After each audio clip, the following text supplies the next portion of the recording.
శ్రావణ మాసంలో లోక కళ్యాణార్థం 10 కోట్ల శ్రీరామనామ లిఖిత మహాసంకల్పం చేపట్టడం ఒక మహత్తర ఆధ్యాత్మిక కార్యక్రమానికి శ్రీరామకోటి భక్త సమాజం సంస్థ శ్రీకారం చుట్టడం అభినందనీయమని ఏసీపీ నరసింహులు అన్నారు.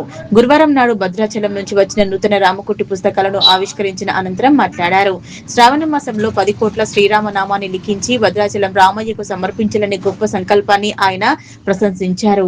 రామకోటి రామరాజు భక్తి, ఆధ్యాత్మిక సేవ తపన ఎంతో గొప్పదన్నారు. గత 3 దశాబ్దాలుగా భక్తులను ఆధ్యాత్మిక మార్గంలో నడిపిస్తూ శ్రీరామనామాన్ని ప్రజలోకి తీసుకెళ్లడం స్ఫూర్తిదాయకమని కొనియాడారు. 10 కోట్ల శ్రీరామ లిఖిత మహాసంకల్పంలో ప్రతి ఒక్కరూ భాగస్వాములై రామలిఖితంలో పాల్గొనాలన్నారు. రామనామం ఉన్న చోట భక్తి ఉంటుందని, భక్తి ఉన్న చోట ధర్మం ఉంటుందని, ధర్మం ఉన్న చోట లోక కళ్యాణం ఉంటుందన్నారు.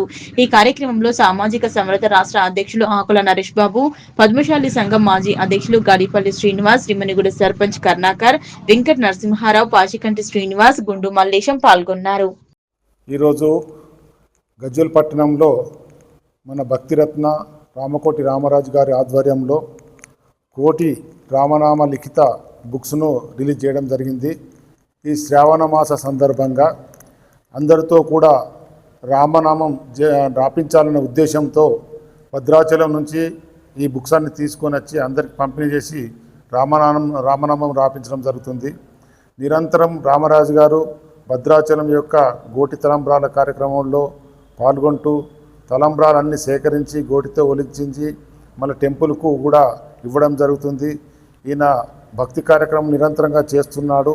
ఇవన్నీ కంటిన్యూ చేయడానికి భగవంతుడు వాళ్ళకు ఆయురారోగ్యాలు ఆశీర్వాదాలు ఇవ్వాలని కోరుకుంటూ ఈ కార్యక్రమం తలపెట్టినందుకు మా పోలీస్ శాఖ తరఫున కూడా పూర్తి సహాయ సహకారాలు అందిస్తామని తెలియజేస్తూ ముగిస్తున్నాను. Thank you all.